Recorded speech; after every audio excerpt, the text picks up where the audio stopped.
Namaskar. The topic is the Consumer Expenditure Survey, and this is session 1 where we discuss basic concepts and definitions. Consumption is one kind of use of goods and services produced. Some goods and services, after being produced, are used to produce other goods and services. For example, they may be used as raw materials to produce something else.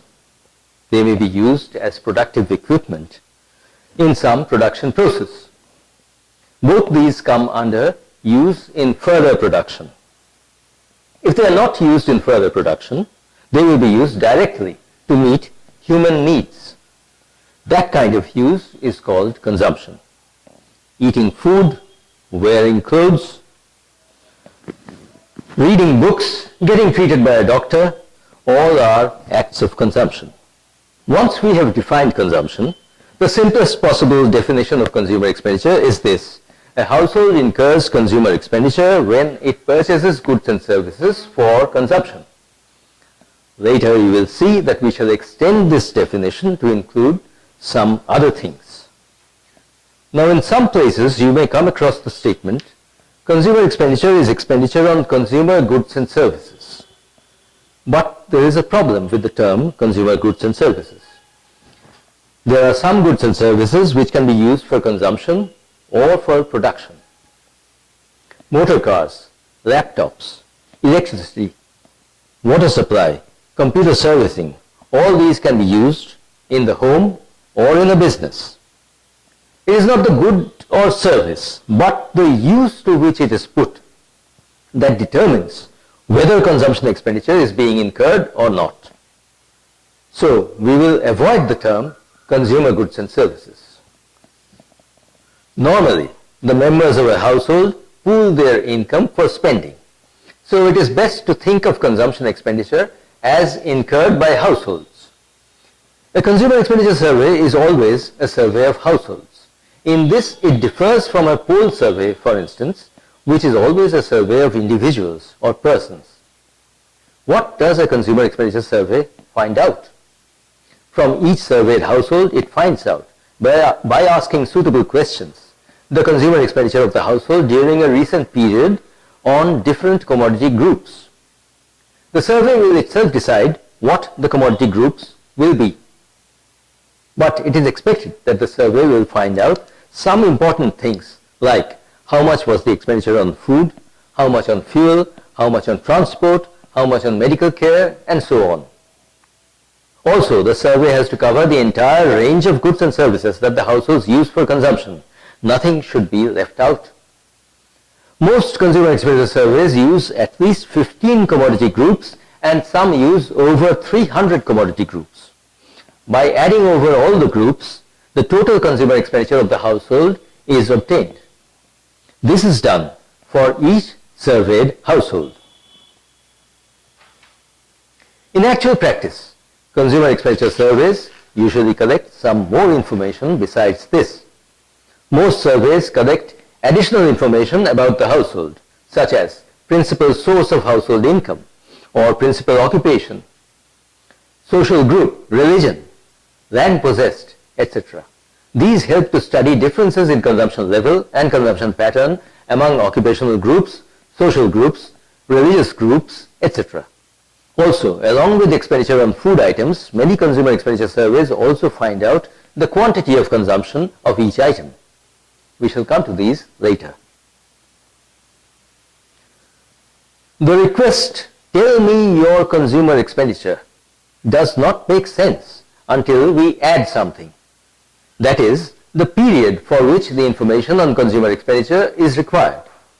And not just the length of the period, like 1 month or 1 year. I have to say which month or which year I want it for. It may be a calendar month or just a week or a 10-day period. But it has to be specified to make the question meaningful. For January 2018, the answer will not be the same as for July 2018.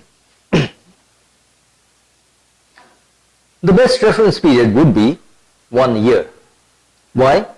Because usually a survey tries to give estimates of consumer expenditure during a calendar year or financial year.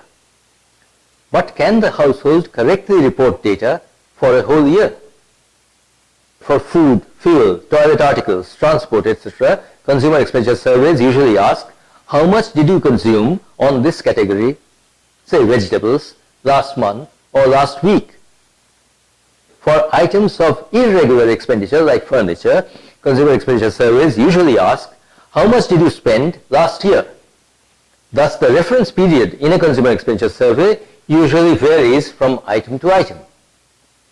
Before adding up, naturally, we must remember to express everything in terms of either month or year and then add.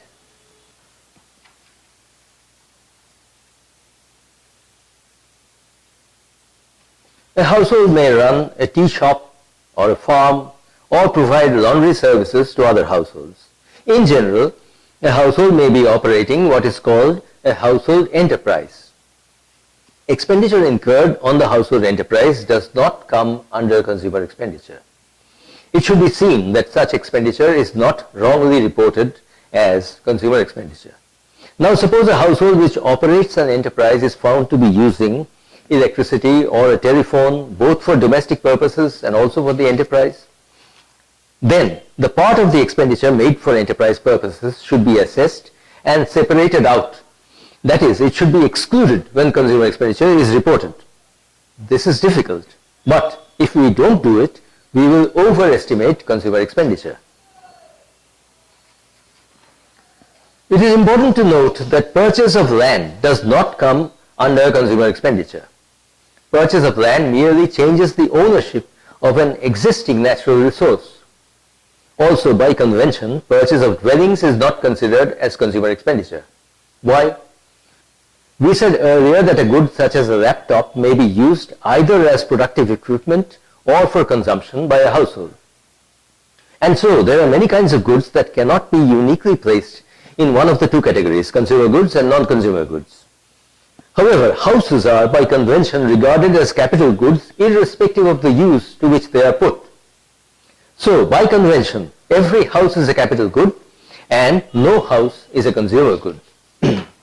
Money spent to create a bank deposit or to buy a share creates a financial asset that will be used to meet the household's future needs.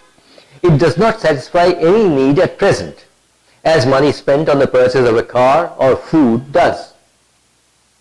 Creation of a financial asset by setting money aside is called saving. It is not consumer expenditure. Using money to repay a loan taken in the past reduces the financial liabilities of the household. This too does not help the household to satisfy any of its present needs, as the household could have done if it had used the money to buy food, for instance. So this is also not consumer expenditure. A man may report that he incurs rupees 2000 expenditure every month by sending money to his son who stays in a hostel. But money sent is not consumer expenditure until it is spent. A student staying in a hostel who receives money from his parents incurs consumer expenditure when he spends the money on food, on laundry, on transport, and so on. Until then, no consumer expenditure takes place. Donating money for charitable purposes does not satisfy any of the household's needs. It may give mental satisfaction or tax relief, but that is not counted. So donations are not consumer expenditure. Sometimes schools and colleges, annually or the time of admission, take some money from every student as so-called donation to some fund. Since this payment is compulsory, it is obviously part of the fee charged for admission or education. It is therefore not a genuine donation. It is just part of the consumer expenditure incurred by the student for admission or education. But a true donation, that is a voluntary donation, is not consumer expenditure. Once the household has been surveyed, its total consumer expenditure for a 30-day period is known. Suppose this comes to rupees 60,000. If the household has 2 members, rupees 60,000 is a big expenditure. The standard of living seems to be high. But if the household has 10 members, then rupees 60,000 is a much smaller amount. To To get a number that reflects the household standard of living, we divide the household consumer expenditure by the household size and call it monthly per capita expenditure, or MPCE, of the household. Finally, I will ask you to look at this slide and tell me which of the following are consumer expenditure and which are not. The answers are given on the next two slides.